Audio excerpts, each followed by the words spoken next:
video, we are going to look at how we solve problems that involve straight line motion using the numerical approach. Now, we use the numerical approach when the parameters in the question have been given at different time intervals. Sometimes you can be given a question, they can tell you that probably a particle starts from rest, or it starts from a certain point, and after a certain time t, it has moved a certain distance s1.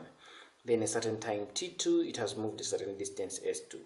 So you'll find that the distance moved here is probably not the same as this, or if they are the same, probably the velocity, the acceleration between the velocity between this point and that point is not the same as the velocity between this point and that point. That kind of thing. We are going to look at examples to look at how it comes out. Now, the whole point here is that if the information has been given to you in that kind of format, let's say you're having after t1 a particle covers a certain distance s1, maybe after t3 a certain distance s3 has been covered. If you've been given the information in that kind of format, it means that you are going to analyze each and every interval. You're going to look at the question in terms of interval by interval for you to be able to get the acceleration, because right here, much as the information has been given to you interval by interval, here we are looking at constant acceleration. So it means that the acceleration is going to be the same. So it means that our main issue here is to be able to find the acceleration. If we are to be able to find the acceleration throughout this whole motion, this straight line motion, then we can get the initial velocity, the final velocity, and so on and so forth. So we will be able to, in this case, we shall be analyzing interval by interval. Let's say we want to find the acceleration. So we'll look at the initial interval from t0 to t1. The initial interval, we will get the average velocity in this initial interval and the average time. Then we shall get to the next interval. We'll get the velocity between this interval and the time. And then now that we have the velocity in this interval, we have the velocity in this interval, and we have the average time in this interval and the average time in that interval, then we can use these two intervals to get the acceleration of this whole straight line motion.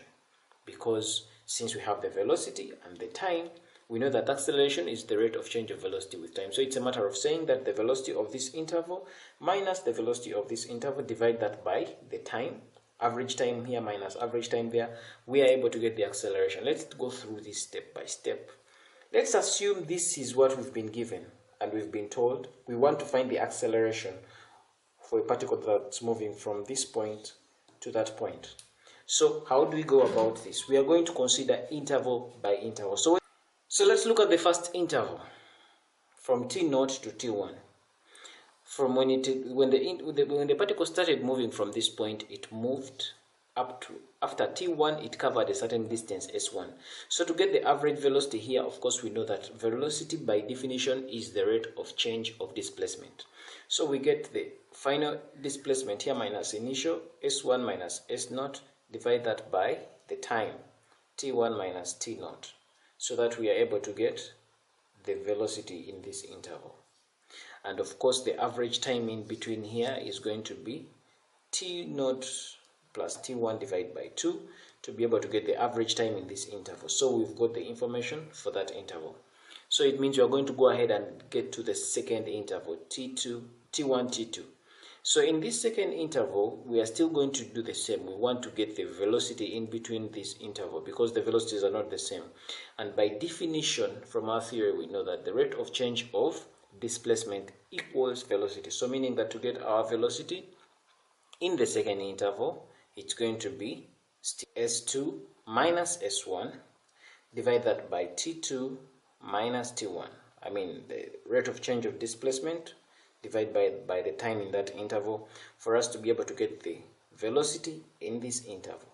After getting the velocity in that interval, then we get the average time here. So it's going to be t2 plus t1, divide that by 2 to get the average time in that interval. Just like that we did in the previous interval, we got the average time.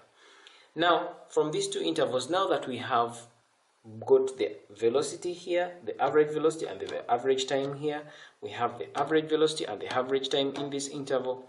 So getting acceleration, by definition we know that acceleration is the rate of change of velocity. So it means that this is going to be this minus that, velocity here minus velocity there, divide that by time here minus time there. And this is how we will be doing it. That acceleration is going to be equal to the initial velocity, acceleration is going to be the average velocity in the second interval, which is v prime prime, minus average velocity in the first interval, which is v prime, divide that by the average time in the second interval, which is t prime prime, minus the average time in the first interval, which is t prime. And we're able to get the acceleration that we are requiring, or that we are looking for. For us to be able to get the initial velocity, we are going to concentrate on interval by interval. When we are using this formula, v is equal to u plus at, if we want to get the initial velocity and we have decided to concentrate on the first interval, it's going to mean that our value of v, the final velocity, will be v prime, which so happens to be the average velocity gotten here, and our value of time in this equation will be t prime, which is the average time gotten in this first interval. If we are to use the second interval, it means in our substitutions of v is equal to u plus at, our value of v will be v prime prime, which so happens to be the average velocity in the second interval, and our value of t that so happens to be t prime prime, which so happens to be the average time we got in the second interval. So we'll do a raft example. A train approaching a station runs 2 successive half kilometers in 16 and 20 seconds respectively. Assuming the retardation to be uniform, find the initial speed of the motion of the train and the further distance the train runs before it actually gets to stop. So here's our summary. That's the straight line motion of the train. A train is approaching a station. It is going to run 2 successive half kilometers in 16 and 20 seconds. So it's going to run 2 successive half kilometers, and we know now half kilometer has got 500 meters. So we have the first half a kilometer, which is 500 meters. We shall use 500 meters. We are converting the kilometers to meters. So this is half kilometer, of course, and that is half kilometer. So a train approaching a station runs 2 successive half kilometers. So this is the first half kilometer, and this is the second half kilometer, and this in meters is 500 meters, and this is also 500 meters. So 2 successive half kilometers in 16 and 20 seconds respectively. It means that in the first portion it was 16 seconds, in the second portion it ran for 20 seconds. Assuming the retardation to be uniform, so it means that the retardation, which is negative acceleration, is uniform from this point all through. So find the initial speed of the train. So let's say this is our point A, that's our point B, our point C. They want us to find the initial speed here. And then, so of course, for us to be able to get our initial speed, we need to first be able to know the acceleration, because for us to be able to get the value of u means, or the initial speed, means we are going to use v is equal to u plus at. So we need to first find the value of a. Then when you get the value of a, which is the acceleration, then we are able to get the value of u using specific intervals, as we will be able to choose. So we'll start off just like in our earlier illustration. We shall go interval by interval. So now between a and b, what is our we know that velocity is change, we call it v prime. Our v prime is going to be the displacement. Let's call this if this is displacement at 0, let's call it s naught, or s at a. Then this is the displacement at point b, then this is the displacement at point c. Then the time taken, let's call this the time taken at point A, time at point A. This is the time taken at point B, this is the time taken at point C. So to get the displacement, the velocity, initial velocity here is going to be equal to the change in displacement, which is SB minus SA. Now SB minus SA so happens to be 500 meters according to the question, so it's going to be, let's first write that down, SB minus SA, divide that by time. The time in that interval is TB minus TA, and the time in this case is going to be, so it means that our initial velocity SB minus SA is already spelled out here as 500 meters. Divide that by the time between here and there. TB minus TA is 16 seconds. The time taken is 16 seconds. And of course, 500 meters, divide that by 16 seconds, we shall end up with our average velocity being equal to 125. Divide that by 4. This is in meters per second. So what about our average time between here? Of course, our average time is going to be equal to the time at this spot plus the time at that spot divided by 2. That is TB plus TA. Divide that by 2. And we shall end up with, of course, the time at A, this is when it just started, so it is 0, plus the time at B. The time at B is definitely 16 seconds, because it takes 16 seconds to reach this point, so it's up plus 16, divide that by 2, and we shall end up with 8 seconds as our average time. So that is it for the first interval. So we'll go on and look at the motion between the second interval between B and C, and we are going to do the exact same thing. We get the average velocity in the second interval and the average time. So looking at the second interval, our average speed or our average velocity, we shall call V prime prime, is going to be equal to SC minus SB, divide that by time TC minus TB. That's going to be equal to, now the displacement between B and C, SC minus SB, is already 500 meters. So it's going to be 500 meters. Divide that by the change in time here is definitely 20 seconds. And of course here our velocity V prime prime will be 25 meters per second. So we'll go ahead and find the average time in this slot. The average time we shall call T prime prime is going to be equal to the time at B plus time taken to reach C, divide that by 2. So the time taken to reach B is 16 seconds. Add that to the time taken to reach C, it means from A up to C is going to be 16 plus 20, which is 36. Divide that by 2, and definitely our answer there for average time is going to be 26 seconds. So we've already finished getting our average speed and average time for the second interval. So after getting those two, we can go ahead and now get our acceleration, because the question requires us to find the initial speed of the train, but we can't get the initial speed when we do not have the acceleration. So first we'll get the acceleration. So the acceleration in this case will be equal to, is going to be the rate of change of velocity. So it's going to be V prime prime minus V prime, divide that by T prime prime minus T prime. And in this case, our V prime prime we got as 25 minus V prime. Our V prime is 125 over 4.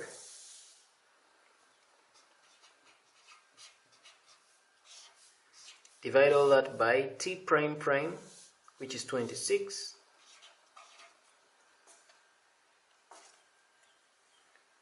Divide that minus T prime, which so happens to be 8 seconds.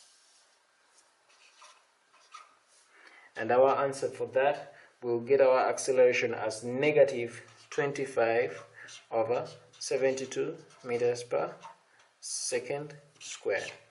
That's our value for acceleration. Now that we have our value for acceleration, we can go ahead and find our value of u, the initial velocity, which is required of us to find in the question. But now to get our value of u, you're either going to concentrate on the first interval or the second interval.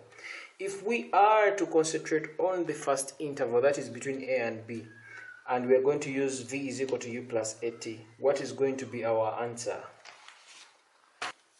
V is equal to U plus AT. If I'm to look at it from A to B, for me to be able to get the value of u, it means my v is supposed to be v prime is going to be equal to u plus the acceleration, and my t is supposed to be t prime. So my v prime, from what I got, v prime is 125/4 right here. So it's going to be 125/4 is going to be equal to the initial velocity u, which I'm looking for, the velocity at point A, plus now the acceleration is what I got earlier. My value of A is negative 25/72. So it's negative 25 divided by 72 times time t prime. Now the t prime I got earlier as, my t prime is 8 seconds. Actually, this is t prime. It's 8 seconds. So when we make you the subject of the formula here, we shall end up with 1,225 divided that by 36, and this is in meters per second.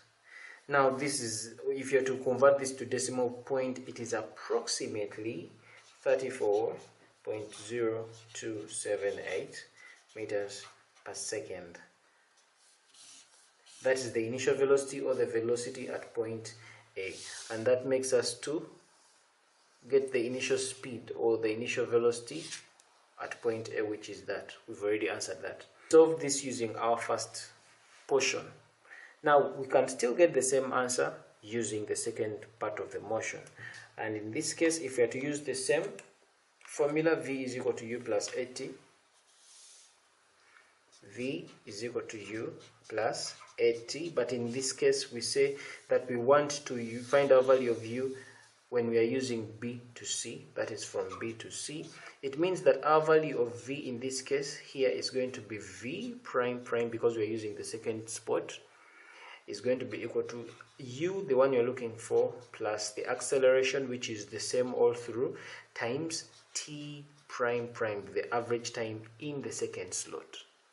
So it means that the V prime prime of average velocity from here is going to be what we got. Our v prime prime, we got 25 meters per second, so it's going to be 25 meters per second is going to be equal to the u we are looking for, plus our acceleration. It is still going to be the same, negative 25/72 times t prime prime. Now our t prime prime, from our earlier calculations, we got it as 26 seconds, so it's going to be 26 seconds. And of course our value of u there is going to be 34.0278 meters per second, just like the way we got this one. So you can either get the value of u either using the first portion or the second portion of the motion. We go ahead and find the second part of the equation. They're asking us to find the further distance the train runs before stopping. Now we realize that this train has been retarding. So it means this train has been retarding. So if this train has been retarding, we are being tried to find the further distance the train runs before stopping. So it has been running from this point, it has reached up to that point. Now how much further is it going to run for it to reach at a point where its velocity is 0? Because when velocity is 0, the final velocity is 0, that is when it stops. So what is this further distance? We are looking for this. So it means that we just need to find the whole of this distance. So we have the initial velocity, we have the final velocity being 0, then we have the deceleration. So we need to simply find the whole distance. Then when we get the whole distance, then we subtract it from this distance, so that we're able to get the further distance it has to travel before it comes to rest. Looking at our diagram here, we have the whole of this. From here, our initial velocity u, from our earlier calculations, when the thing started moving, we got it as 1,225/36 meters per second. From our diagram, we're able to see that getting to this v is equal to 0. To get this extra distance, we have an initial velocity there, which is 1,225 divided by 36. Of course, this is equivalent to, or approximately, 34.0278, but I prefer to use the fraction form of this so that I do not tamper with the accuracy of my calculation. That's the initial velocity. We already got our retardation as negative 25/72. This is in meters per second squared. This is our initial velocity, retardation. So we know that our final velocity when it comes to rest has to be 0. So our final velocity is 0, and our task here is to find the whole distance so that we are able to get the further distance it travels before it comes to rest. So we need to get our value of s. So if we are to use our third equation of uniform acceleration motion, which is v squared, is going to be equal to u squared plus 2as. Our v squared, final velocity v is 0, so it's going to be 0 squared is going to be initial velocity u squared, which is this. I'll plug in the fraction to preserve my accuracy, plus 2 times the acceleration, which is minus 25/72, times the distance traveled, which is s. Of course, here when I make s the subject of a formula, I will end up with my value of s as 1667.36 meters. So it means that it is 1667.36 meters moved from this point to that point, to the point when it comes to rest. So the further distance covered means it's this whole distance minus the 1000 meters. So the further distance covered, right before your screen is another number that you can try out and see if you'll be able to get the required answers. For Roman 1, the acceleration, I expect to get 0.27 meters per second, and Roman 2, the velocity with which it passes A, that is the initial velocity, I expect you to get approximately 0.67 meters per second. And this brings us to the end of this video. Thanks for watching. Feel free to check out other excellent videos on the channel, and don't forget to subscribe. For Kisembo Academy, this is Arnold Rangakuramia helping you manifest excellence.